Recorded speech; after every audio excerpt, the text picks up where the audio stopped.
All right, we are live. Hello again, ladies and gentlemen. Thank you so much for tuning in. This is Forward with Balance, and I am here with my buddy Gerardo, aka Perception. But yeah, man, it is December 3rd. Fuck, we're getting close to Christmas, ain't we? Oh yeah. I'm not looking forward to it, to be honest. I've never been the biggest fan of this like time of year. Everybody's all like so chilled out with it and like, oh yeah, festivities, going to hang out with family, the joy in the air, and it's always just been like a really bad time of year for me. Yeah, what's that? Things just go wrong for some reason. Like I don't want to get into details, but that thing is happening now where I'm just kind of like in the dumps. I'm going through the shit, especially at my job because of peak season. I'm out so much later than usual. I have so many more fucking packages that I'm dealing with. But you know, you do what you can, I guess. Yeah. Yeah, I feel that, man. I think this time of year is hard for a lot of people this year. I mean, I think it's just everybody's just going through it. Do you think that there's like an expectation for you to be happy? I think that's the societal norm from a marketing standpoint. That's true. Like from television and how we, as America, I guess I would say. Like as you're a supposed to country. be happy. It's the happiest time of the season. Like Yeah. all the caroling and shit. I don't think in my entire life I've ever caroled in my life. Fuck bro. that. I've ding dong ditch. That's about it. But like, nah, I don't think I've ever done that. Nah, I mean, Christmas just, I don't know why, but these past few years, I feel like, and maybe a lot of other people can relate to this, just haven't felt like Christmas, you know, or Halloween or even your birthday, you know. So I think it all came down to like when COVID hit, you know, Really? life just really changed for a lot of people since then. And Trying to it's get back just- to this sense of normality. yeah, and it's just life's just not the way it used to be. I mean, you got kids that are, you know, going to school 3 days a week now because they're off on Mondays, and you know they get out of school early on Fridays, and so I mean, you really don't have that family time anymore. People are working more now because the inflation, they can barely afford to live. You know, so I think there's just a lot of lack of, I wouldn't even say gratitude, just reality is just really setting in right now for a lot of people with how hard life's getting. Yeah. I mean, I feel like being detached from reality for one is a bad thing. Because then you have this expectation of everything being great all the time forever. Yeah, But when reality hits, that's then you're part of disconnected. that's part of life, though. I think Oh, you, yeah. you got to be able to find that gratitude, though.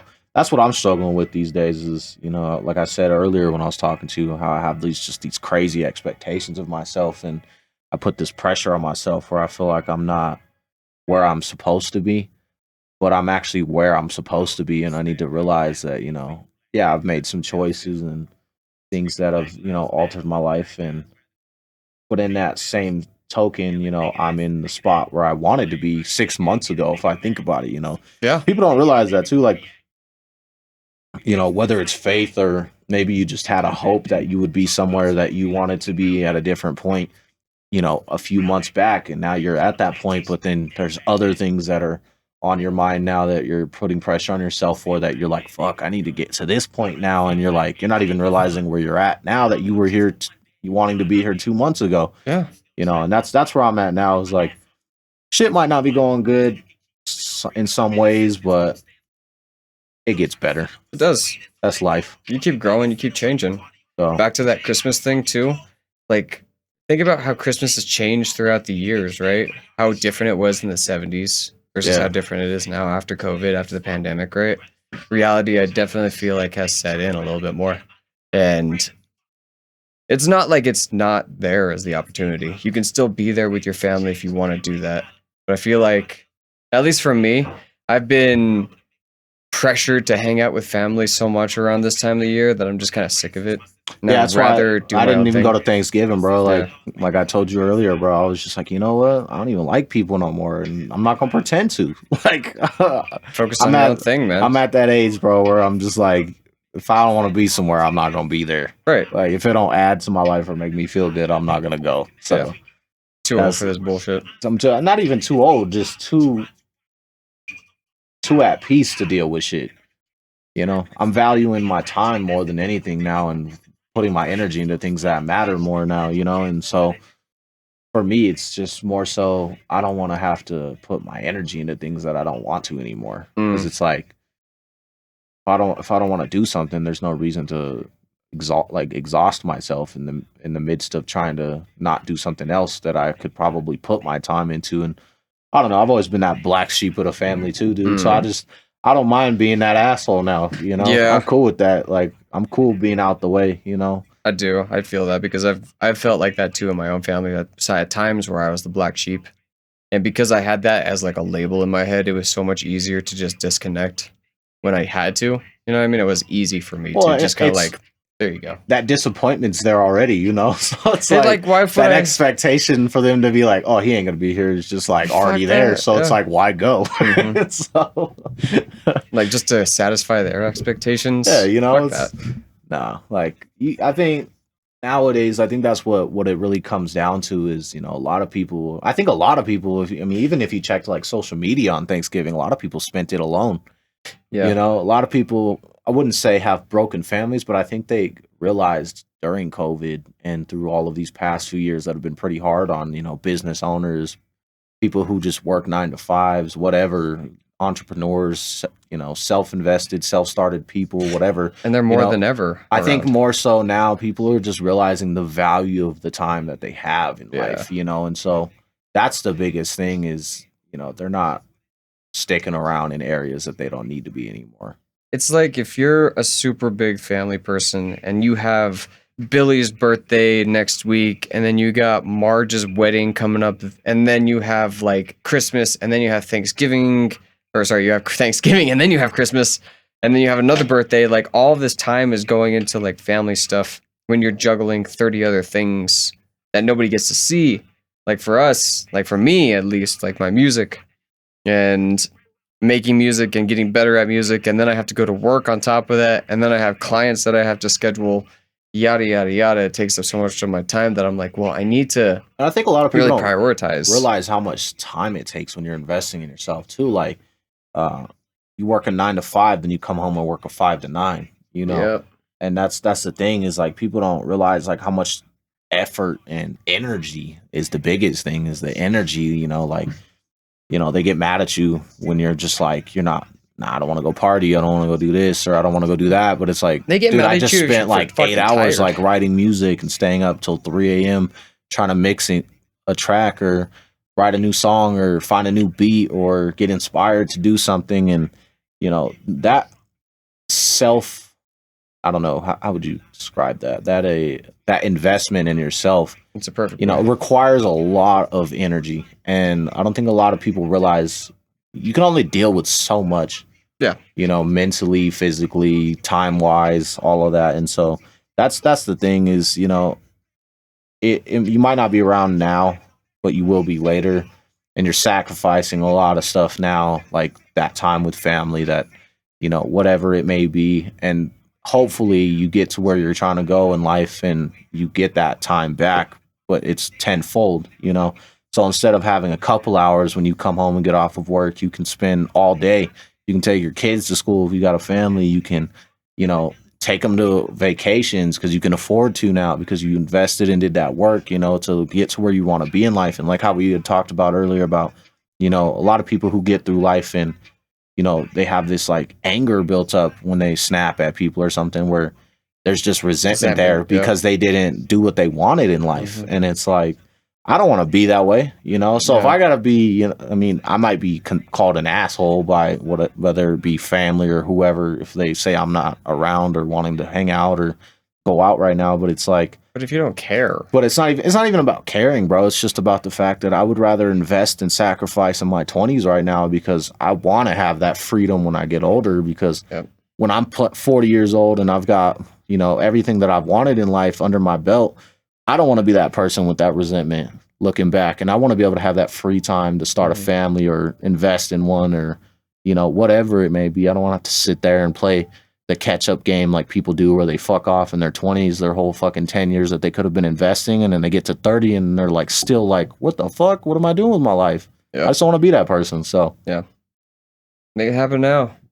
But this is kind of interesting because like I've been definitely hearing a lot of artists talk about like missing shows. Like Logic said made a song totally about just like not being there for his family and like the stories that have happened because he wasn't there. And then he wrote a verse in there saying like, hey family, like I'm sorry. I've been doing my own shit. I'm sorry that I missed that birthday. And he like literally had to apologize in it in his song. See, and that's the thing too, though. Like, I don't know. Like, I think there's a difference. Like, if you're talking about like family who, you know, you go, because I mean, I don't know. This is just my family personally. Right. Our family's just been going through a lot of shit these past couple years, and we just haven't been the way we used to be. Yeah. You know, and so going to these family events, at least for me personally, like the way I feel about it, I don't feel like I fit in. I'm really a part of it. I don't really care to be a part of it because I never really felt like I fit in. Yeah. You know, and so me going to these events just feels like forced for me.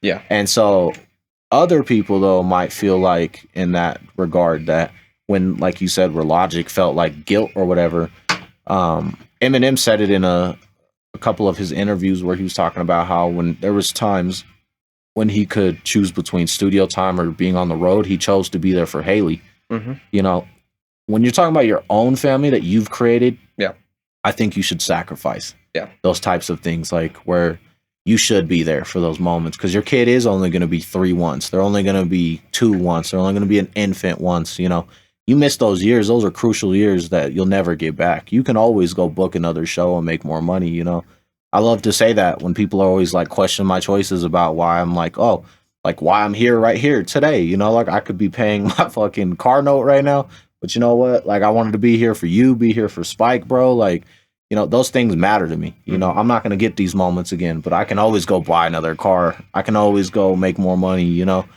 and those are the things that matter, you know, and that's the thing is when it comes to your immediate family, like the people that you like, if you have a partner and kids, like don't go to work if you have an opportunity to, you know, be there for something important, because that's the shit that's going to matter to your kid when they get older too. When they look back and they really wonder about like what kind of relationship that they have when they get older with the parent, you know, I think these days I'm starting to realize that with my pops, like, you know, that my pops was really never around and he's doing the same shit with my little brother. And I really don't want to have to see my little brother go through the same thing. I want my dad to be more around for him, you know, and I don't think people understand the impact that has. And I think the reason why I understand it so much is just because I went through foster care. Yeah. You know, when you come from a broken background, those things are very valuable to you. And so me personally, that's why I just see the value in that. But if you, I mean, there's a difference. There's a time and a place for when you sacrifice. Like if you're like, your bills are fucked, like you need to pay some shit and like you have no other choice but to go to work. Sometimes, unfortunately, you have to go to work and you have to sacrifice that time with your family. But I think a lot of it is too, is that's where a lot of men these days are failing, is they're not doing that self-reflection and learn from their mistakes to realize where they, if they're like, oh, wow, well, I should stop, you know, spending money on stupid shit or whatever, so that I can stop having to be in this financial position so I can have more freedom. And that's all people want, I think, when they're investing in themselves. Is obviously like me, you, like artists, we want to have that freedom to do what we want with our music, but the biggest thing that we want from it is the freedom that comes with the money, to have our open schedule to just live the life that we want, so that we can do the same thing as somebody who wants that same thing, who maybe their niche in the world is real estate or being a, you know, an author or whatever it may be. What's up, Spike? And so whatever that thing is, though, you know, you just have to be able to find that balance. There we go. I was waiting for it this entire time. I don't have my thing set up, so I'm just gonna deal with this.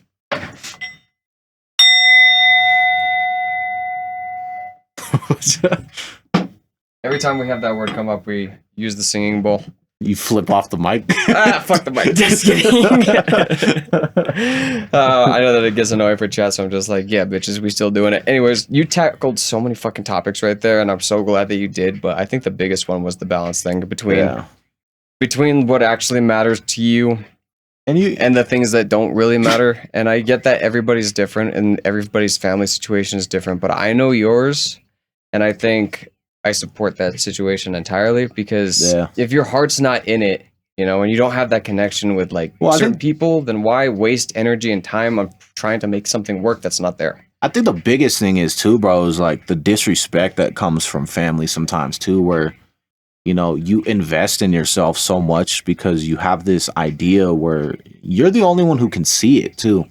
Like, Steve Harvey said some shit where he was like, why do you think you keep seeing that new car, that new house, you on that stage, you making a difference, you changing people's lives, you doing this, you doing that? And he's like, because God gave you this purpose and this vision that only you can see that you have to bring to life. And, when you tell it to somebody who can't see that vision because they didn't ever have, actually, I think they did have that vision, but like I said, some people didn't chase it. Yeah. Some people didn't invest in themselves. They chose I have to have a family and play safe and get a 9 to 5 and go to college, and shit's different these days. Brainwashed, or they were just not educated in what their options were. They didn't even brainwashed, bro. I mean, there's nothing wrong with some people who want to be modest and live a very humble lifestyle and not really go extravagantly lavish with their choices in life, with wanting to have that same opportunity as someone like Lil TJ or whatever, and you get to do the craziest things possible. But I'm speaking just generically, like, some people are just happy, working at Family Dollar and having a family and coming home,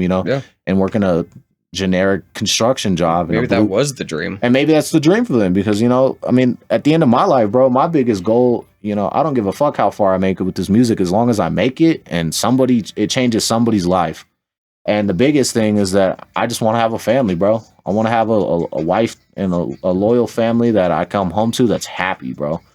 I come from such a broken background. I don't want that to be my household. I want a house that's peace, bro. Like when I have kids, someday, like I want my kids to have their friends come over and that's their safe space, from their shit that they go through. Cause, me growing up, I wish I had that. I still at my age don't have, really a place that I can go to like that. Besides like here, I know if I ever needed to, I could probably come here, but come through. Absolutely. But I'm saying like, I think that's the biggest thing is, people have to find what really truly finds them peace in life, and that's my peace, but going back to like what I was saying though, it's like I just want to be able to have the opportunity to just not have resentment, you know, and that's my ultimate goal is having that when I look back, knowing that if someday I don't make it, I did everything possible to not necessarily be happy, but to just fulfill my purpose and live in that purpose. A couple of things. One, I feel like I've heard this once before where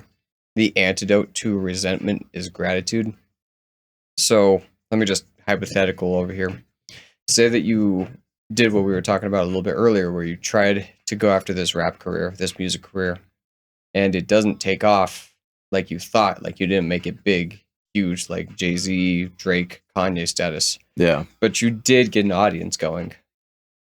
I think one thing that I forget who I was talking to or it might have been something I saw online or something where someone talked about how if you valued your streams in the way of viewing them as people, then you would understand the value of how you're changing one person's life. And what I mean by that is somebody was talking about how they were like, when you go online and let's say you're an artist and you only have 10 people listening to your music.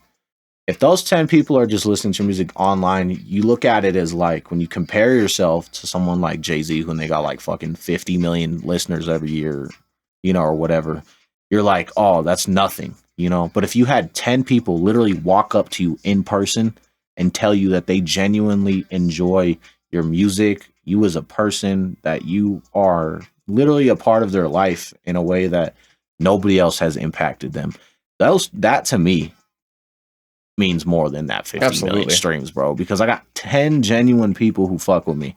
And that's how Russ looks at it, bro.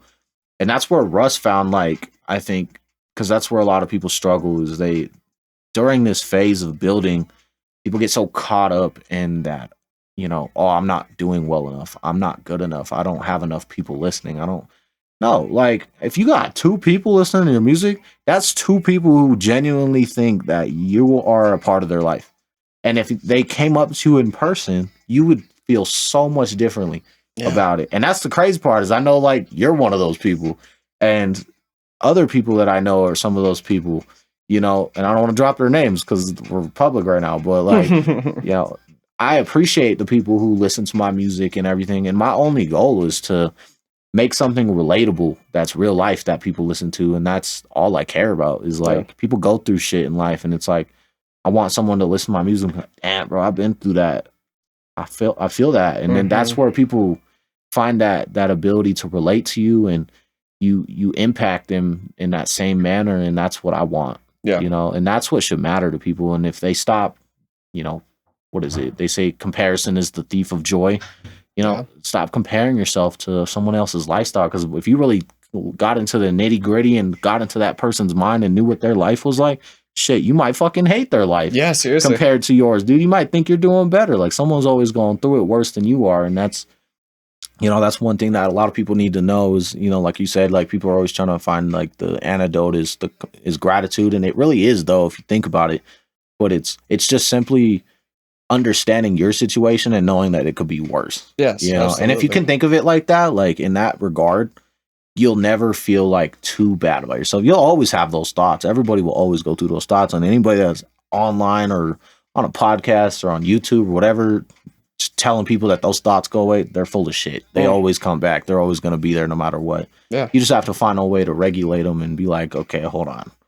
I need to like think about this. Like I'm in a fucking Mercedes right now, but my payment's due next week and I just lost my job. But guess what? That dude on the bike right there, riding that bike, and it's fucking 30 degrees outside, is freezing his ass off, wishing he was in this Mercedes.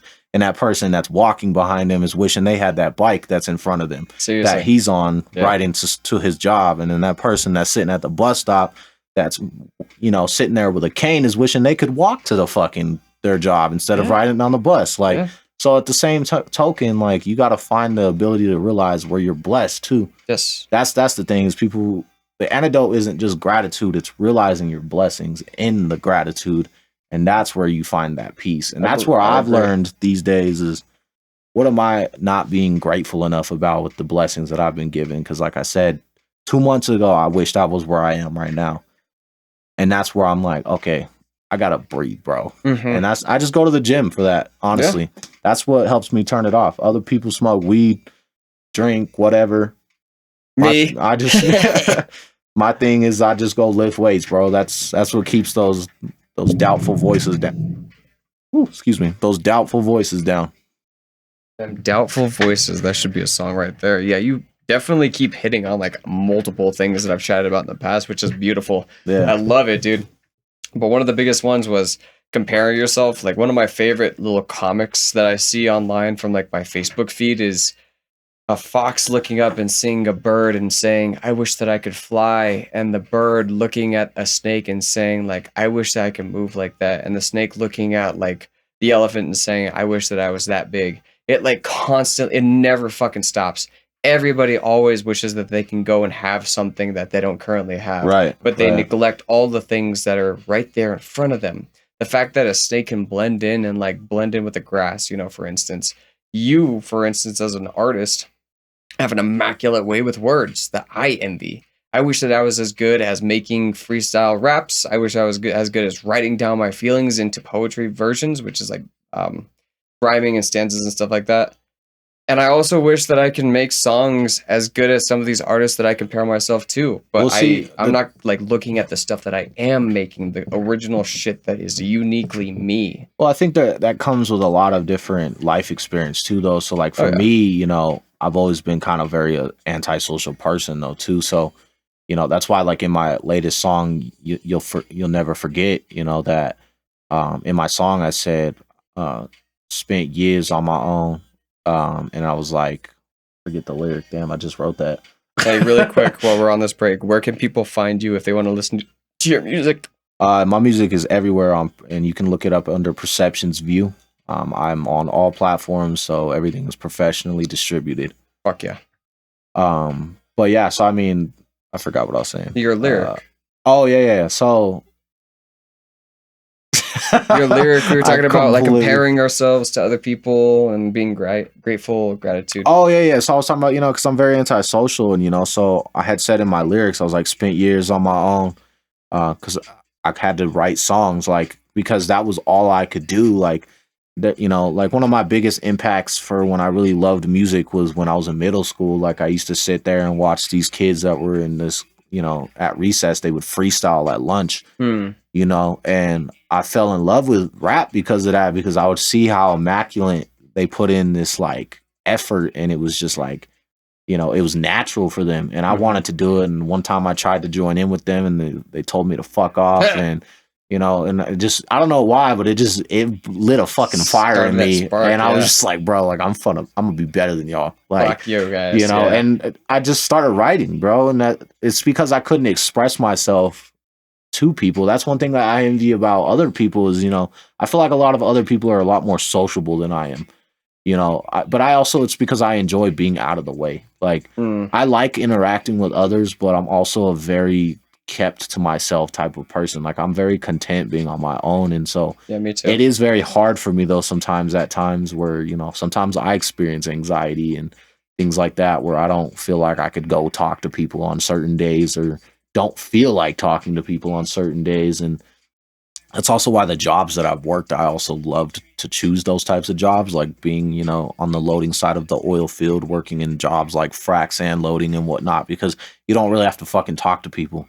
Those jobs require you to just kind of work with machinery, and that's it. You don't really have to have that human interaction. Yeah. And that's what's nice. And people are just fucking wild too. Yes, so like I can only take dealing with people in spurts sometimes too. So that having that social meter not go overboard, is good for me personally. They be draining my social battery. So see, I've always viewed you more of an extrovert than me. Yeah. I mean, don't get me wrong. I do like people. I do like hanging out with people, and I get some kind of high when I do interact with the people that are really like that, on that same wavelength as me. You know what I mean? Like my energy goes up because I'm hanging around with those people, and especially because of the job that I'm in.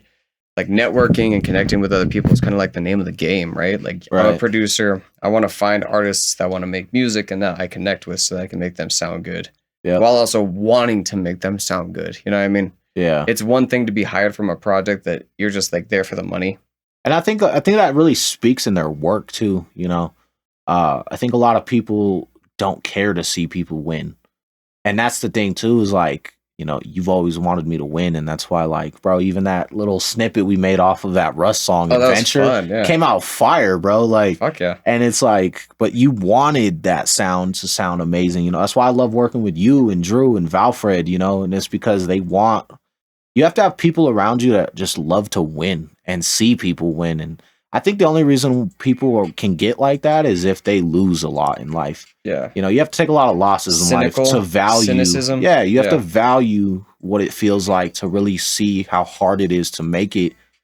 So it's nice to have a circle of people around you that believe in you. Yeah. Because that makes it just so much easier, That's your support system right and there, dude. That's one of the reasons, like we were talking about earlier, how I just feel like, I think it's time for me to find another place to go here soon after I get some of these projects done, and I just went to California, traveled to Malibu a couple weeks ago, I think now. And I'm not gonna lie, I fell in love with it, man. And I think it's really calling my name to really just move out there. It brought out a part of myself that inspired a lot. I was out there, I wrote like 3 new songs. I finished a couple of my projects, and I really got to take a step back and breathe and deal with some, emotional shit like I told you about, and from my personal life. And, I was able to let go a lot of anger toward that person. And I think I'm just ready to just step up and really step my fucking game up and really get serious and lock in with this music is the biggest thing for me. So yeah, man. We were chatting about like other avenues earlier. I'm not going to say exactly which ones, but you said something which was like, if I do end up picking another avenue, it's kind of like giving up.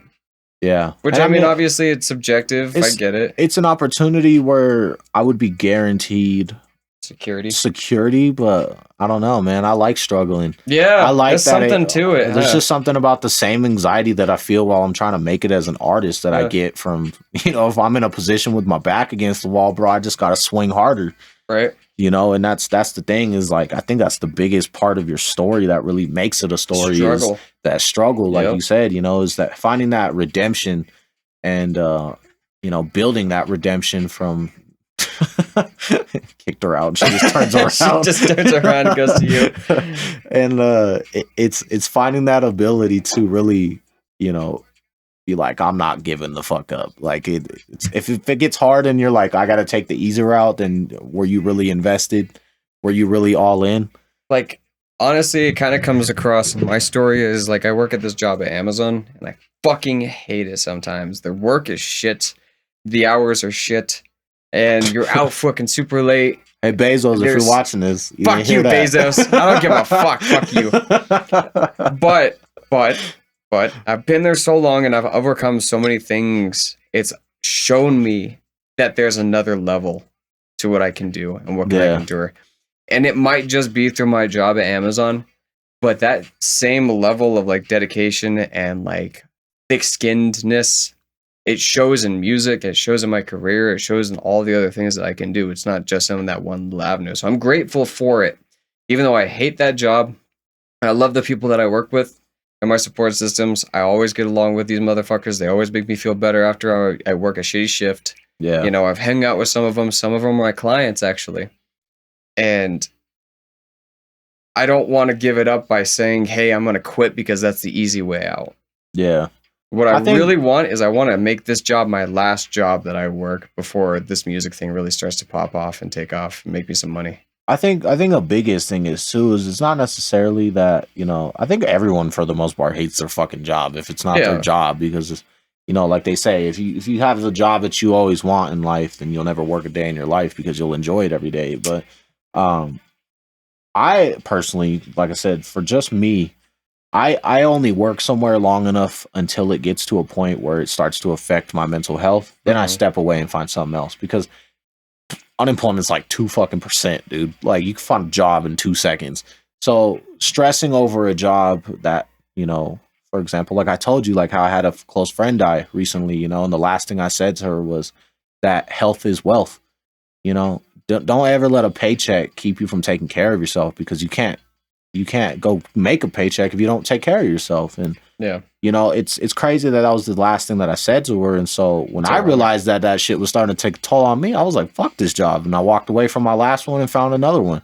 You know, I might not be happy at this newer one, you know, but I'm a lot less stressed, you know, and I don't have to deal with that mental strain that I don't need extra of, you know. And I'm not saying that that's what you should do every time, but I'm saying that you're never going to find true balance, but you should find what helps you work the best and the most efficient. And I'm the most efficient right now because I was able to take that step back when I went to Malibu and go on vacation and just kind of take a break, a much needed break that I needed for a while that I should have done sooner. But also to just understand the value of your self-worth. You know, that's the thing, is don't ever let your self-worth be diminished in a position like that, because if you have to diminish that, man, then you're also going to shrink the ideas and the dreams that you have, you know. And that's the thing too, is I just watched something, and I wish I would pay attention to these people's names, but like, I think it was a preacher that was just talking about this, where he said, if you're in a room and you're trying to preach to somebody about something that is very meaningful to you, he's like, and these people are not capable of understanding the concept of truly believing in something, you're only going to shrink what you believe in down to a size of what they're capable of believing. Yeah. And if they're not able to do it, you're only going to just be stuck in an environment where you're not going to grow. And it's so that, like, where they talk about how your value is usually seen differently in different rooms, like how they talk about in that concept of the car, where the grandpa passes down the vehicle to his granddaughter, and it happens to be like a Lamborghini Countach or whatever it is, and he tells her to go get it appraised at a dealership. And the dealership officers, you know, because they don't know anything about the car, they're like, oh, we'll give you $2,000 for it. Well, then she takes it to a vintage car collector, and he's like, holy shit, I'll give you $1 million. Yeah. You know, because this car is worth so much, because he understands the value of it. Right. You know, you have to go where you're valued. And that's the thing, is, you know, that's why these days I think I'm realizing that I need to change my environment. Yeah. I'm not necessarily finding a new job, because your job's going to suck no matter what. Right. Until, like I said, until you're working what you want to do in life and doing what you want to do in life, you're really not going to find a whole lot of gratitude in the job that you have to work trying to get there. Right. But you can try to somewhat enjoy it along the way, but you have to be in an environment, though, where you can grow. Yep. And I'm realizing that, like, I have that here with you, but I may not have that in other areas of where my music career is with certain people. And, you know, it's not their fault. It's just I never really connected with them in that way. And, you know, I feel like I would find that somewhere else. And that's what I'm looking for these days is I want to be able to just grow now. Yeah. So. Well, I mean, there's many ways to do it. I think it's just never talked about. One of the greatest struggles I actually want to do is I want to find that same thing, man. I want to find people that are like-minded. Yeah. And one of the best ways that I have recently was, I think I mentioned to you my friend Maddie. Yep. She's a YouTuber, alt ASMR. Go and check her out. And she does Reiki healings. She also does tarot card readings. But she did a house party around October 30th for the full moon. And I went over, and it was just full of fucking musicians and artists and creatives, man. It was so amazing. I've never, ever been a part of something like that before, but I had my guitar, I had my amplifier. I started jamming and making music with these guys. Everybody was flowing. And the best thing was I got some contacts that I ended up meeting up later and actually making a relationship with. This guy, Nate, that I met up with, did the same thing where I went over with my guitar. He has some drums. There was a bassist and there was a guy that played keyboard, and we all just jammed for a few hours. Yeah. It's fucking fun, dude. It re-energized me in a way that you can't get from just being on the computer and being by yourself. Like being with other people, being with other individuals, definitely for me at least. Creatively, you need it. It's like a steroid shot to the butt of creativity. I swear to God, it's so good.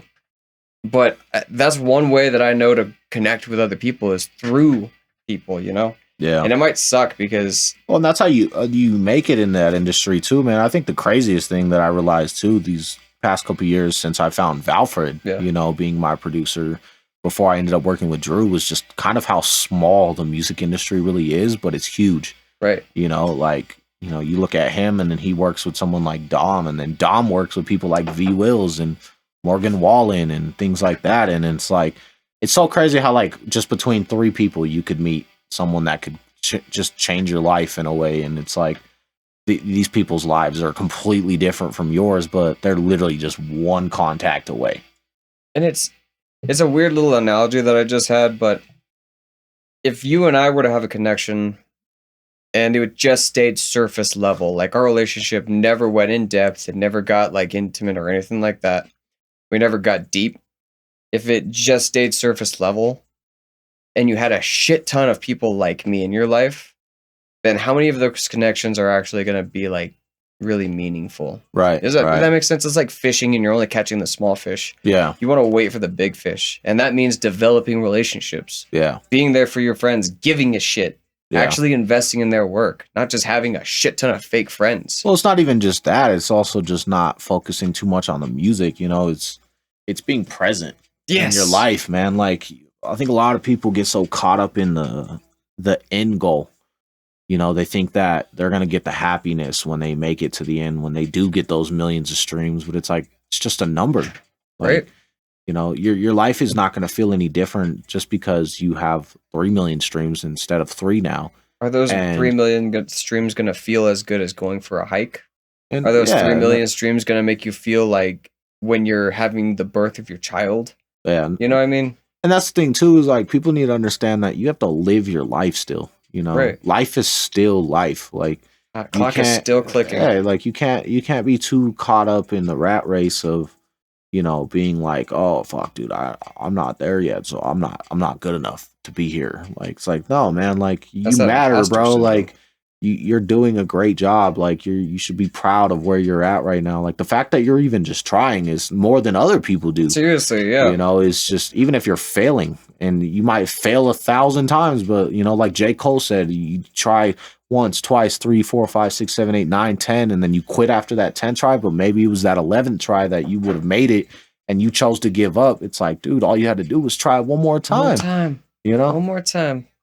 So you're gonna fucking Chef actually did this in like the last podcast. It's like and I'm gonna quote him and somebody else too that brought this up. You are like a blade. It has to be pounded, it has to be sharpened, it has to be heated up, it has to go through all this shit. And then once you think it's sharp enough, it has to get repounded, reheated, resharpened, and then it might still not be sharp enough, so you have to go through the process again until you're like a perfectly sharp blade. Right. You know, but people don't think, or people think and assume that like once they start on this journey, it's just going to be like a smooth slope. Hell Like as soon nah. as you start it, it's going to be all uphill from here. Bro, if that. I could describe the life of being an artist, it's like if your friend was like, "Yo, dude, let's snowboard down that hill," and then you fell off a cliff. You fell off a fucking cliff. It might be like I actually did in real life. Oh, like shit. there's a story attached to that if you want to Oh know. my god! But yeah, like it's like you fell off of like just a little 10-foot ledge, and you know you landed in just a pile of snow, but there was no rocks. But you know you might have hit your foot and then twisted your ankle a little bit. But Yeah. you got up and you kept going down the hill. Yep. You know, Yep. but no, man, like that's life, man. Like you're gonna get knocked down a few times, but you just gotta get up. You know, You just got to keep going. And that's where I'm at right now, honestly. I'm like, I've been going through this music thing for a few years now, and I really haven't seen like really big results yet. And I thought, oh yeah, by like 5 years, I'll be seeing everything that I wanted to. I'll be seeing the growth. I'll be like a great musician. No. nah. No. No, no, no, no, no, no. No. I'm truly realizing like how much work it takes to really get to where you think that these people that you look up to are really at. Like, man, some of Seriously. these people, I mean, they put in 20 years without anyone even noticing. And I mean, they've got like one of my favorite artists that I love that really inspired my ability to sing was William Senge, dude. I mean, this dude can play like almost every freaking instrument possible, Wow. you know, but his dad was one of like the best producers ever too, though, and taught him when he was a kid. So he's been doing this his whole life. Right. So when you look at someone else, like, and that's where that comparison of joy from would be stolen from me a lot, was looking at him and I'm like, fuck, dude, I wish I could do this, I'd do that he can do. But dude, he's had that guidance from 3 years old. Right. You know, I didn't. I'm starting out. I started when I was 13, but I didn't start getting serious about this music shit till I was like fucking 22. Same. You know, so Yeah. it's like I'm not ahead or where I want to be, but it's like I'm starting. Yeah. And if you want to be great, you have to start to be great. Yep. So One thing that's really nice for me, at least, is even though I'm not seeing the results, I'm really enjoying the process. Like yeah, when I bought these microphones, I just got 2 SM57s with stands and with cables. right. And I was saying, dude, I feel so good now because this is a piece of equipment that I used to handle when I was working at KMG. And now I have my own version of that. And without all the struggle, without all the pain that my job has caused me, and emotionally as well as physically, Right. and all the heartbreak that I've gone through ever since I started on this journey, and the loss of friends, and all these other things, like it still means a shit ton that I can say this is mine now. Yeah. And I'm not ignoring you, bro. I'm just sending people this podcast. Oh, you're good. Just so people know we're live. I'm gonna keep ranting, but I am enjoying the process of going through this journey. And another thing that's really cool is seeing chat grow and develop. Like the people that come in through chat when we're doing the Sam and Chef podcast on Sundays is just awesome. Like Yeah. they get to interact with us, they get to chat with us, they share their own personal stories. And one of my viewers, his name is Phoenix. He's also an aspiring artist, and Yeah. he's been writing songs and producing out of his house. But he doesn't think that it sounds that good, and I think it's just because he hasn't like done it for a long enough you have time. to Like he just started. Yeah, and that's crazy part is too, like, people need to understand that you're not gonna sound good right away. Bro, when I started singing, like I sing great now. I'm not the best. But like, dude, when I first started out, shit, you could ask my dad. I sounded like a dying seal. It was horrible. Like my first idea when I was gonna go to prom in high school was to ask a girl out by singing, and my dad was like, "Maybe you should rethink that. Don't do that publicly yet." And now you can do it though. But now I could do it. I could probably do it now. Fuck yeah, But like back then, no. Like we all got to start somewhere. Right. Like one of my homies actually just dropped a song on SoundCloud. His name is Jordan. He's actually gonna be featured on one of my songs coming up called "Handle It," and he actually just dropped a song called "I Need You." And he's been so, like, I wouldn't say insecure, but some people just are so afraid to get feedback from the world that they think that just because it doesn't sound perfect, like the way that they listen to the music from a studio that produces thousands of dollars worth of crazy, crazy good sounding music, that it's not comparable. And it's like, bro, like you have to understand that you're not gonna have that same sound because you're starting out, and it's like it's actually great. Like, and I told him the only thing that I really thought would be hard for what people would probably criticize him for was that he just needed to extend his vocals, you know.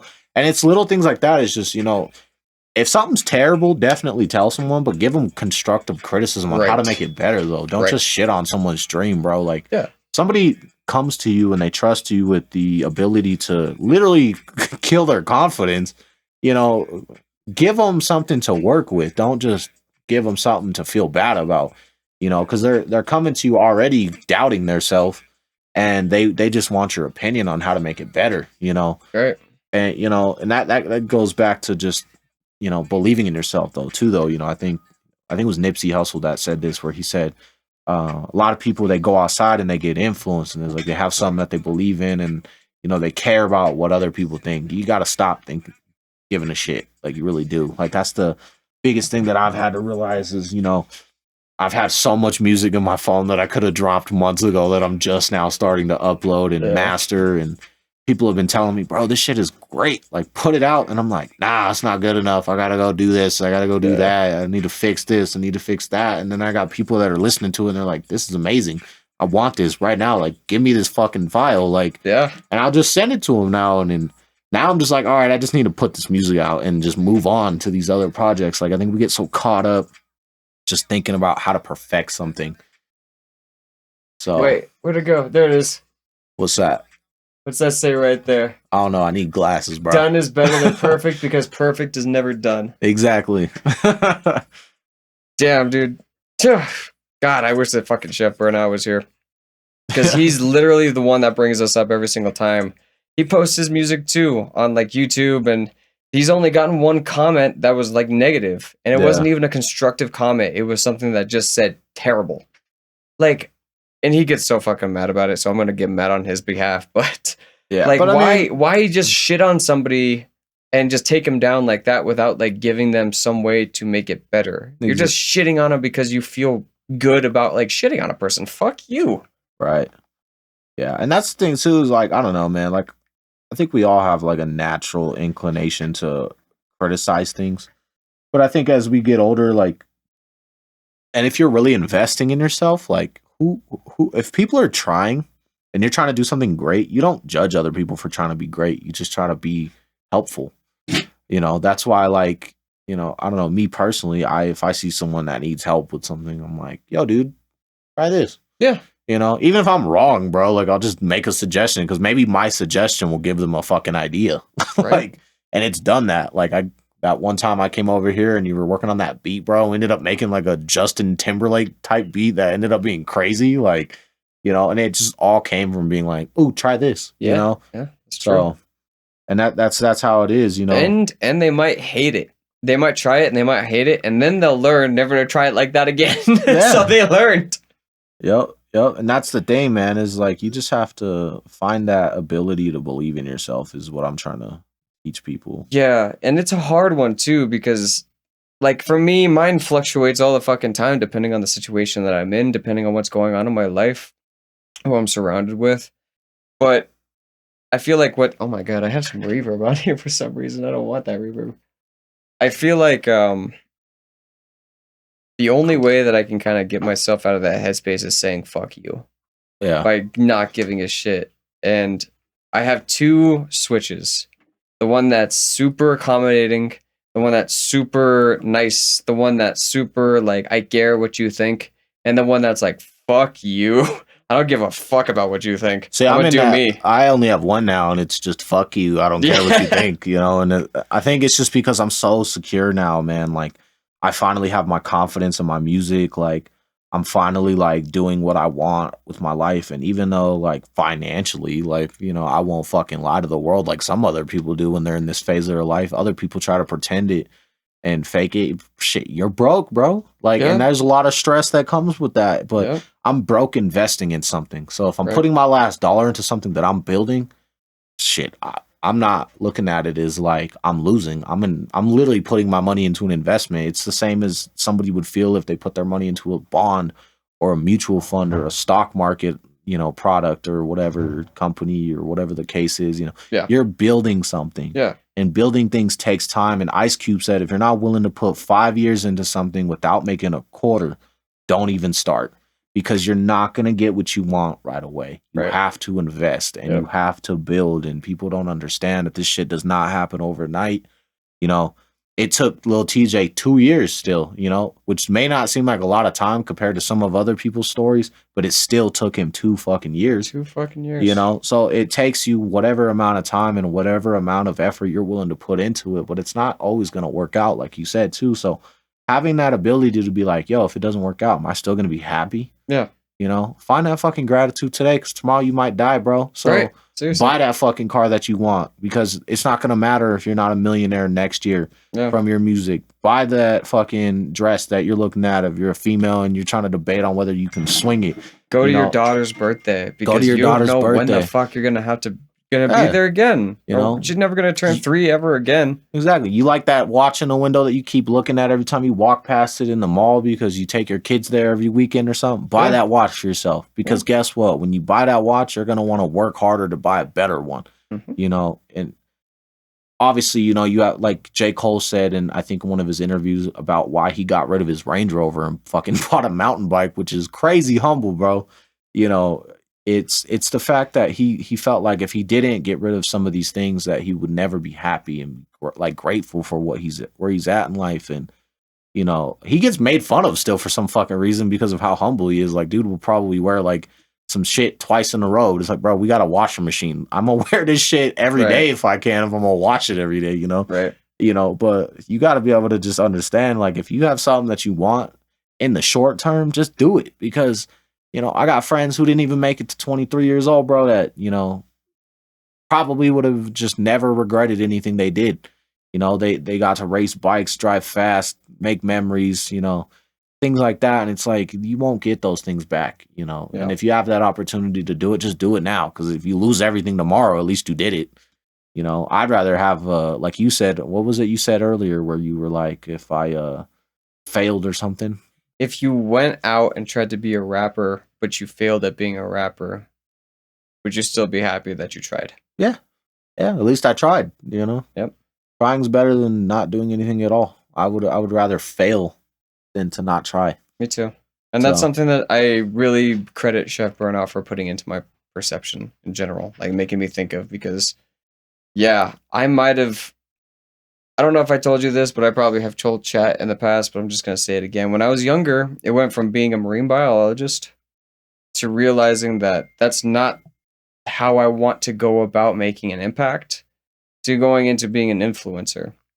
I wanted to go into music. I didn't know how I was going to do that, but now that the path is becoming more clear, and I'm seeing that it is through music production as well as my own skills, I'm fucking happy just trying, man. I'm happy building up this little studio setup. I'm happy having these conversations with people that I genuinely give a shit about and that I think are interesting. I'm enjoying the process.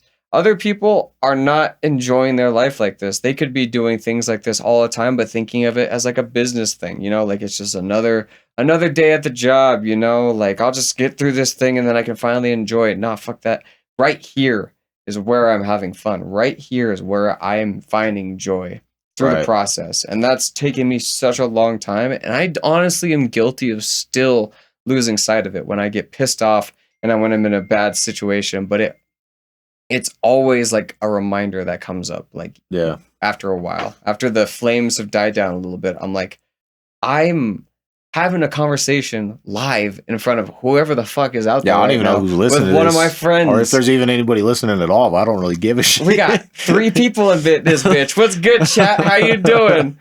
Oh my goodness. But yeah, man. Like, and that's 3 people who genuinely fuck with us. Yeah. So, or there might be a couple in there that are just finding out about us. In that case, thank you so much for being here. Yeah, we appreciate you. Forward with Balance podcast. I am Sam, and this is Gerardo. Nice to meet you. And I love these conversations, man. I can't believe this is the first podcast that we've done. Yeah, I know. It's been forever, bro. Like, you've been asking me to do this for the longest time. I finally made it happen. Well, we should try to do this every Sunday. Shit, come through more times. I know. I need you to meet Chef Burnout, dude, because, like, this entire conversation has just been little snippets of conversations that we've had on the Sam and Chef podcast. Yeah, And this this is is like super good. This is like the Mike podcast, bro. Is what it feels like. I'm so sorry, chat. I'm gonna have to interrupt for just one quick second because my bladder is calling my name. So keep chat busy. I'll be right back. I might actually have to take a piss break too as well. All right, so we're gonna take a little break really quick. We're gonna go on a pre-break. Hang tight. We'll be back in like 5-10 minutes. All right, OG is taking a leak really quick, so I guess I will keep you guys busy, keep you guys entertained. Yeah, for those listening, I'm excited to see what you guys think about this conversation.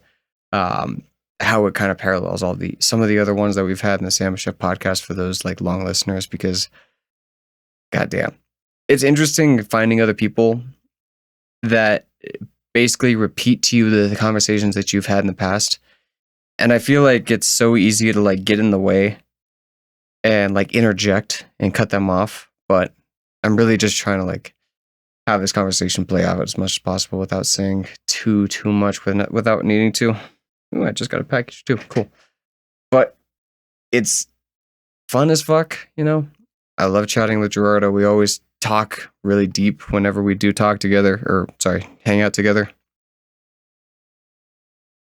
And yeah, it's absolutely true, you know, all the things that we have been chatting about, especially the gratitude part.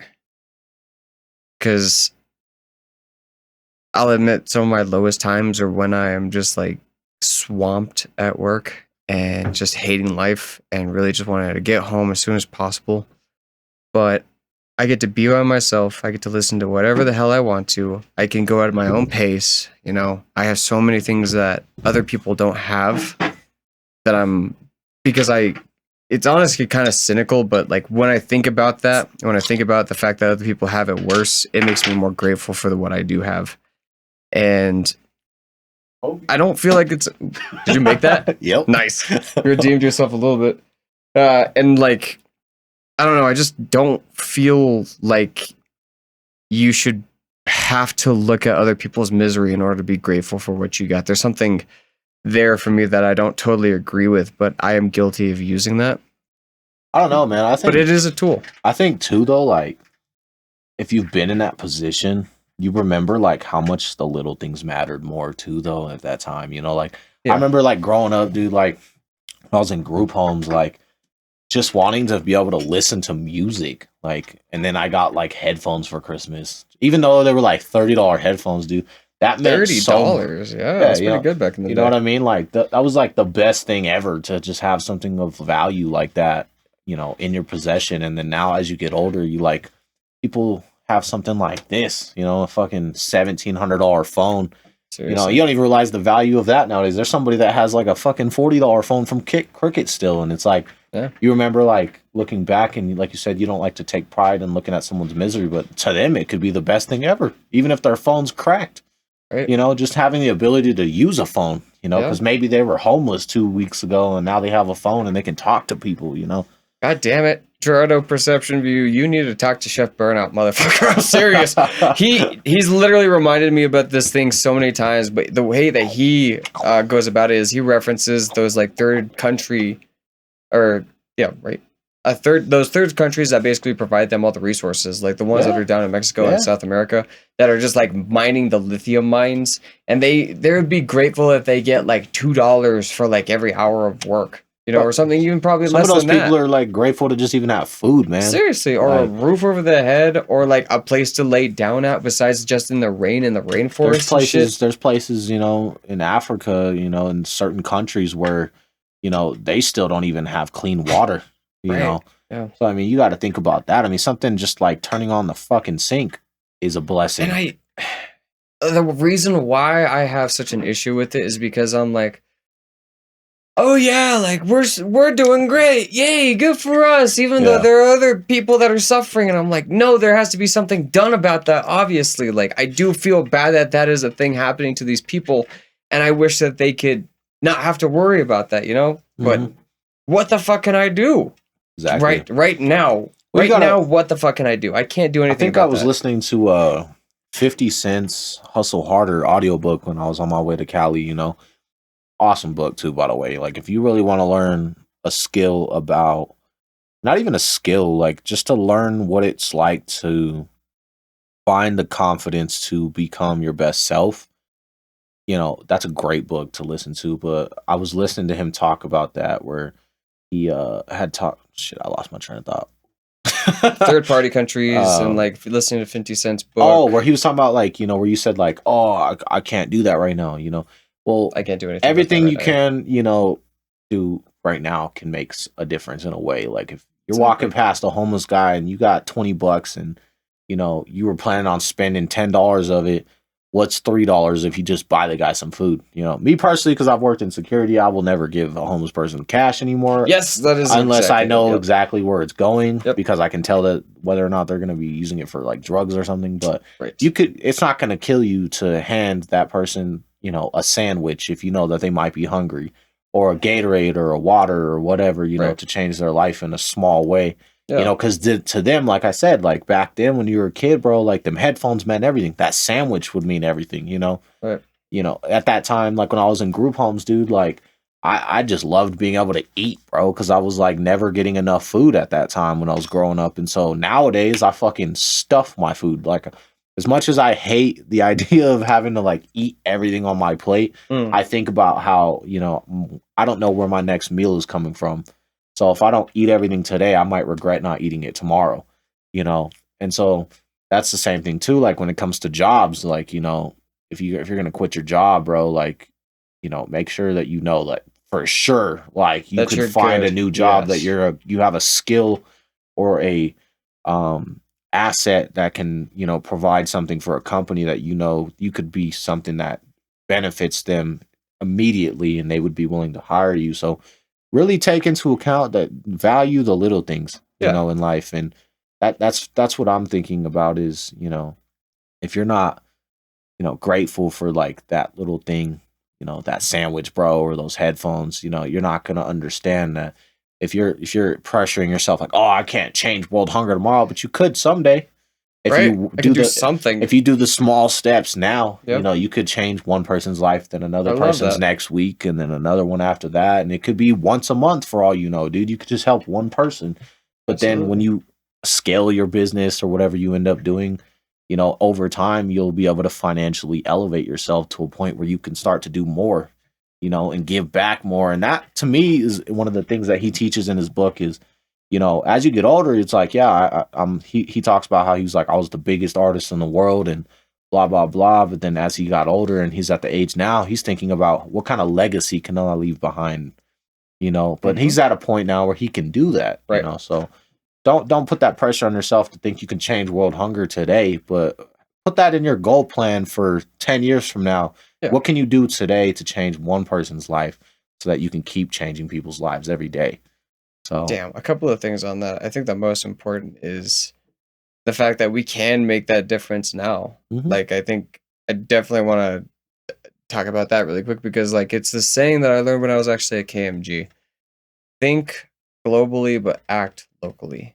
Yeah. And whether it be nice to somebody that really just had, like, a shitty day, like I did recently, one of my coworkers wasn't having the best of days, and I invited him over to my house as soon as we got off a shift because I knew that he wasn't having a good day. We smoked some weed, played some video games, and he left way happier than he came in. Right. And that alone just made me feel good, And I went to bed feeling amazing that night. But also something that you said with like just handing like a homeless person a bottle of water, like it might not be cash, and they might not gonna be lie. I able to. regretted that shit one time. Like A bottle of water? No, a fucking Gatorade. Like A Gatorade. Some of these people, man, like you try to do nice things for them, and some of them just don't care, man. Like yeah. And I remember it's just reminded me of this. Yeah. I remember this one time I was like sitting in traffic, and I was about to start going, and this lady was standing there, and it was like 98 degrees. It was hot as fuck, man. And I always had Gatorades and waters in my truck all the time whenever I worked in construction. Because, like, if I was fucking thirsty or, like, the crew was thirsty, I always tried to have extras for other people. Yeah. And so I was like, whatever. And I had, like, this box of, like, Gatorades in the back. And it was covered in dirt because I worked in construction, So it wasn't even dirty or had any germs or anything. And I, like, tried to hand this lady one. She's like, I can't drink that. It has cancer. was like, man, What the fuck? What the fuck does that mean? I was like, man, it's just dirt. Like, it's not gonna kill you. I didn't know Gatorade could get diagnosed for cancer. Bro, and I was like, man, it's 98 degrees outside. I was just trying to make sure you were hydrated. She was like, I don't want it. I was like, all right, whatever, dude. Rolled my window up and kept driving. So like, there's always gonna be people out there that just are out there for the drugs, dude, or they're out there because they're too fucking lazy to go out and get a job, so they rely on the gratitude of other people. You'd be amazed how much money these people make, man. That too. Oh my god. The fact that they've heard this story and they're like, well, I don't want to fucking work. I'll just go panhandle and make a shit ton of money. And that's, you know, it's not to sound cynical, but like humanity has a cruel, beautiful way of going as bad and as good as a person could possibly think and then some. You know what I mean? That's just like us in a nutshell. We're fucking nuts as a species. Yep. We go crazy awesome and we go crazy bad. There's light and there's dark. There's the Sith and there's the Jedi, you know? Mm-hmm. Sorry, that was a little tangent, but there are still going to be those people that really need it. And just because you're going to run into 50 assholes on the street when you try to hand that one Gatorade bottle to them, should you stop trying if when you get to the 51st, they say, thank you so much. I needed it. I think that's where a lot of people, like, especially like me, like I work in armed security is, you know, so you work a lot really closely with law enforcement a lot of times. And so you see a lot of cops that become bitter because the job changes people where you see, even in security, like I've dealt with some people, I don't want to name names, but you know, you see how it really changes them as a person. And I don't know, man, like, yeah, I've dealt with a lot of fucking rude people and, you know, a lot of people that just, you're like, fuck, man, how is this person just such an angry person all the time? And how can you just find like a reason to be upset? But at the same time too, it's like, I don't know, I've met a lot of great homeless people too, though, like, or just people that are like not doing well in life, you know, because when you work in those fields, you see a lot of people at their worst. You know, and so a lot of times, bro, like a lot of these people just don't have a fucking system that's structured, you know. So not everyone's lucky enough to, you know, I might have problems with my pops, but at least I got a dad, bro. Like, true. Some people don't have a family. Some people don't have a structure to fall back on. And so when they go through shit, they really go through shit, you know. So life's 10 times harder for those people because they don't have, you know, somebody there to piss them off and be their guidance or whatever the case may be. And you know, I think that's the biggest thing is I realized is I had to realize because I started to get that way a little bit where I was like, fuck, man, I can't stand homeless people like anymore. But then I was like, bro, like, then I met a couple fucking people that were like amazing people that were homeless. And then, you know, you can't judge everyone else off of one person. You know, it's like the same thing where people are like, don't let the one bad apple ruin the bunch, you know? And that's the thing too, is like, you just have to still believe like that one thank you is going to come. You know, because it will eventually, you know, and that one thank you means more than all 50 of those people being assholes because that one person decided to say thank you. This is why I wanted to bring it up in the first place, because for me, what that looks like the same thing as if I was a homeless person and somebody gave me a bottle of water when it's really hot. It works when I'm poor and broke as fuck and a client comes in that I do work for and I get an additional $50. Yeah. I'm so grateful for that $50 because that means snacks that I didn't have before. That means gas money. Yep. You know, that means just like little things that I now have that I didn't have before. And without that struggle, I wouldn't be grateful. Yep. If that makes sense. Like if I had everything and I was still producing for clients and I was still getting like $50, it wouldn't mean shit to me. And I wouldn't be grateful. And I'd be cynical because I'm like, fuck you for only giving me $50. I did all this work for you. It's just different, and the struggle is really important, but there's a lot of people that never really get to, they don't get the opportunity to engage with that struggle. Think of the wealthy, like famous people's kids, for instance. They have everything, you know, and they're going to have kids someday, and they're going to show those kids that they have everything. And what happens if those kids lose it, you know, and they fuck up because they're taking everything for granted? They go and do something horrendous. Well, see, and a lot of times too, though, like, I mean, my family is very well off, but I'm not. Like, I don't have any sort of spoon-fed fucking, all of this shit that I've done for myself. Like, you know, and it's because my dad's always taught me that, you know, not even really taught me because he really hasn't taught me a whole lot, but like I have to learn to struggle, Yeah. you know, but he's making it easy for my little brother. And, you know, I worry about my little brother because I don't know if he's going to ever develop that same Work ethic. work ethic that I have, Yeah. where if I like need to do something, I can figure it out, you know? Right. And, you know, that's where I think a lot of rich kids lack a lot of ability is, you know, because they come from such a background where it might be easy for them financially, though. But at the same time, too, though, like they still go through struggles, you know, because having a does, parent that has absolutely. everything and then they just have money Right. means they don't have to be around, you Right. know. And like I was talking about earlier, where, you know, those moments where you're there and present for your kids, those things matter more. You know, especially when you get older, man, like people are gonna be like, yeah, I have a dad, but it's like, okay, well, what'd you do with your family your whole life? And it's like, bro, all I did was get everything I ever wanted, all I ever asked for, but I never played catch with my dad. I never talked to my dad. I never knew his story. Like, and that's my story, bro. Like my I have parents that are well off, but I don't have a relationship with them the way that I wish I did. Yeah. Like, you know, growing up in the system, you know, I didn't get that. And I had always wanted that. And if I can't get that from the family that adopted me, I'm going to try to have that with the family that I'll create, you know, because I wanted to know what that love is like. What's up, Spike? How you doing, buddy? There's your love right there, buddy. He's just giving it to you. And so that's the thing too, man, is like, you know, yeah, it might seem like those kids have everything too, but maybe that rich kid wishes his dad was around more and didn't work so much, you know. And so I try not to judge people too quickly in that regard, because I think that's an important thing to bring up too, because like, yeah, there might be like a few of those people out there, and you as the viewer might know one of them, but I think it's so easy to just like roll your eyes and think like, that's your only issue is that you didn't play catch with your daddy while my fucking mom has terminal cancer and shit like that. You know what I mean? Like, it's so easy to just be like, fuck your problems because mine are so much worse. yeah. But I feel like there's something there that has to do with ego. You know, like your ego is so fucking big that you don't have the room in your heart to sympathize with another person, that another human being, another you that is going through fucking trauma and suffering. There's a verse by Big Crit where he says that in one of his songs, and I forget what he said, where he's like, even the rich baby needs a new pair of shoes because everybody's going through it, or something like that, where he talks about like it don't matter like whether they're silver spoon fed or they're poor, like, bro, we all go through it sometimes, so like just show love. Like, basically, to just sum it up, like, you just gotta show love. Like, that's why I chose my name as Perceptions View, because love your name. You know, that I want to give people different perspectives on life where you can relate to everything, you know, and it's just my perception of life, and you have a different reality than I do. So when you listen to my music, your perception's different. And so like that's the biggest thing, is that you just have to be able to show love. Like if the world showed a little bit of love everywhere all the time, bro, shit would go a lot differently. It's true. Let's see how long we've been going so far. We've been going for like an hour and 18 minutes. How you feeling? That's crazy. Want to keep on going? Yeah, I'm chilling. This has been pretty fun. Going off of that, I guess, a little bit.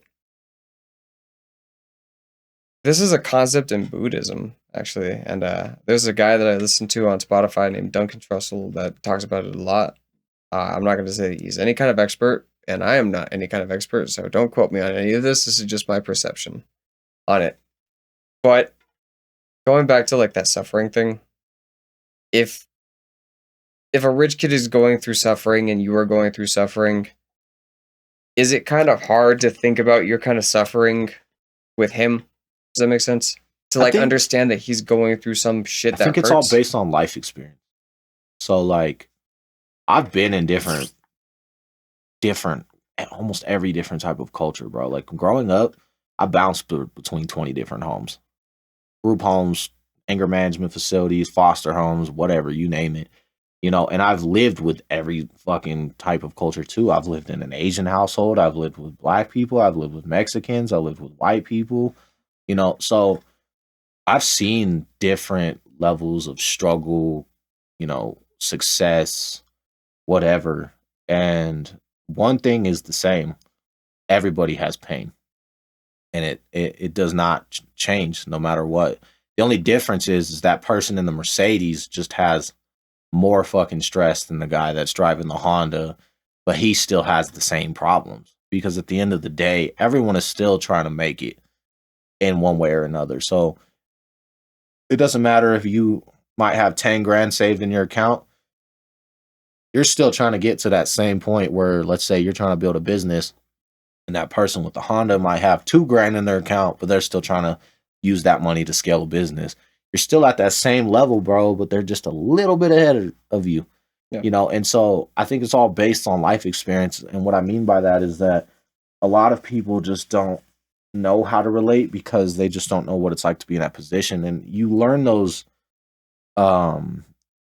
lessons, I guess is what I would call them, as you get older. So like me, I feel like I have a lot more life experience than the average person. I think that's a lot of reasons why too. It's hard for me to be friends with people my age too, because like they're still in that phase. Like where men, for example, are usually like when they're 25, 26, they're pretty fucking retarded.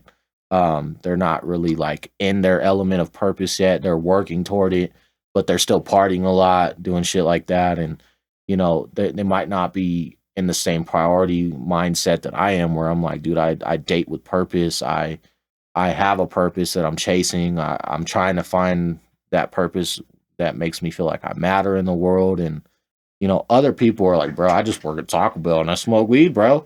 You know, but that's because their life experience level has brought them to that point. They may not have experienced as many hardships as I have, or as much trauma, or whatever the case may be, but eventually they'll go through it.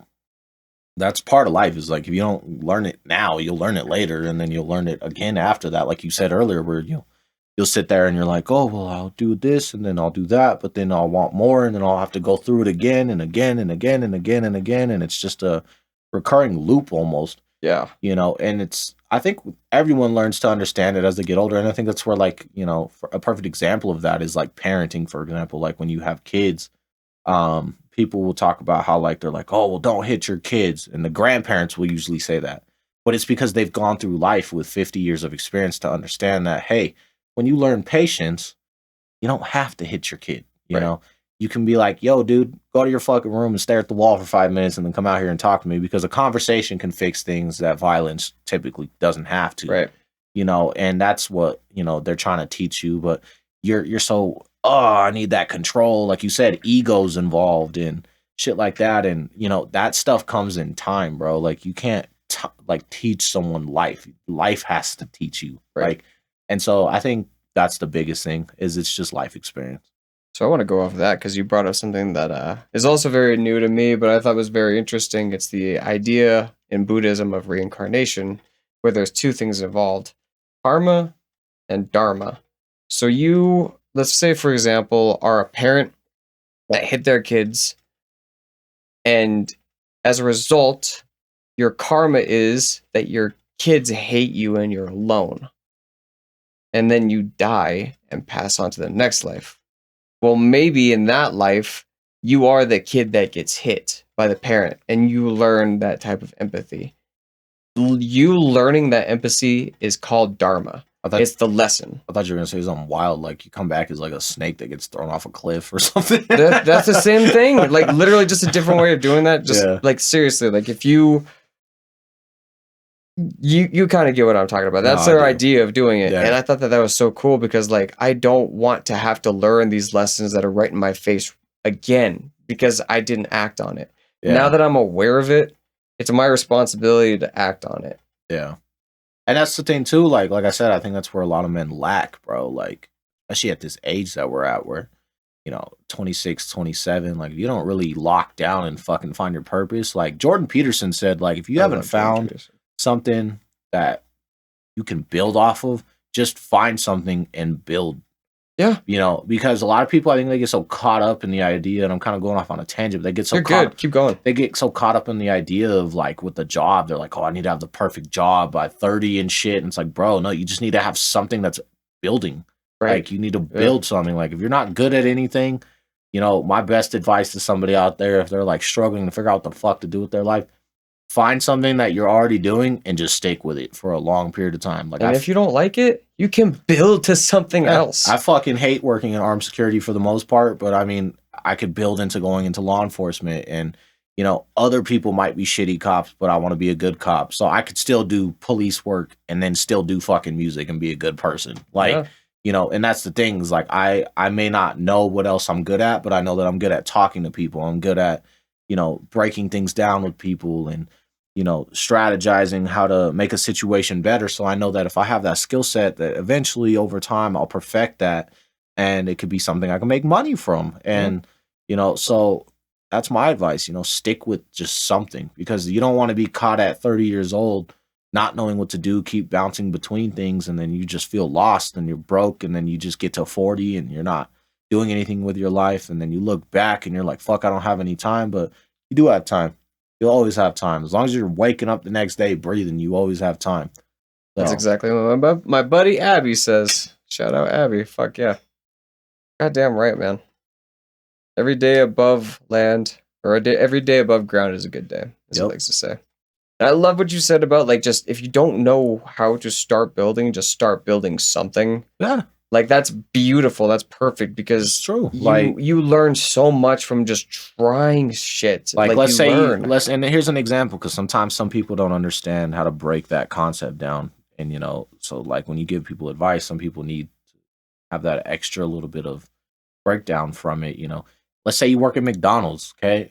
Just fucking work there and don't quit. If there's opportunities for advancement, try to impress your manager or whatever. Try to get promoted, Try to get yourself to a position where you work higher into something so that you can scale it, And let's say you get to fucking manager of the entire store or restaurant or whatever, and then now you're making 10 grand a month.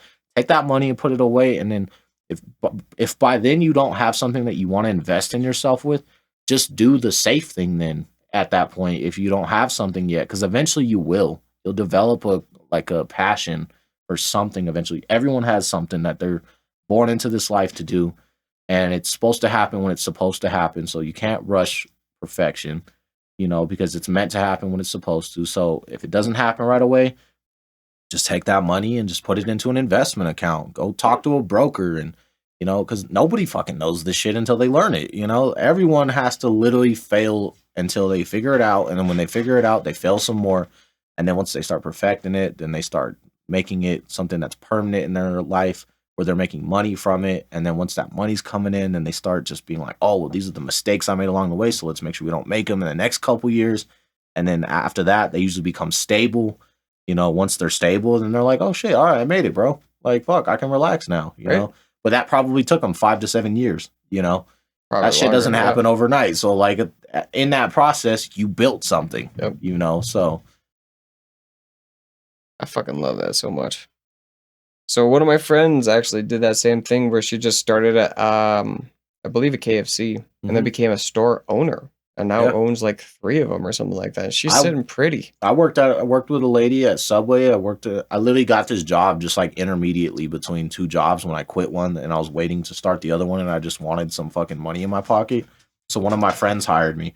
She was literally in high school. She got like a 1.4 GPA. Like everybody thought she was dumb. She was going to fail the fuck out, bro. No, she just didn't care about school because she knew what she wanted to do with her life. And she might have dropped out of high school, but now she owns like 4 fucking Subways. And it's like, and it's because she just was like, I'm going to invest in a business. And then she did it. And now her businesses are doing really well, but she just started to do something. Like you just take that idea that you really think could be something great and just run with it.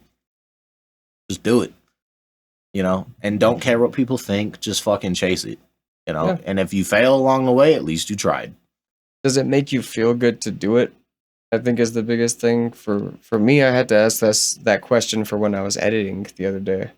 And it was like a remedial task. It was editing a podcast, right? Just very tedious, time consuming, I think. But did I have fun doing it? I did. Drake said where he was like, if the day I stop having fun with it, I'll be done with it, Yeah, that's a great one. It's true. Like, I think if you stop enjoying it, then you should fucking retire, I think a lot of people like shit in police work because I come from a background family with law enforcement and like I see it in them. Like that's what makes me really not want to be a cop because I see how like low key miserable cops are after 30 years, dude. Yeah. And I'm like, bro, I don't want that to be my life. Like, I don't want to have to feel that way. Like music just gives me life. It really does.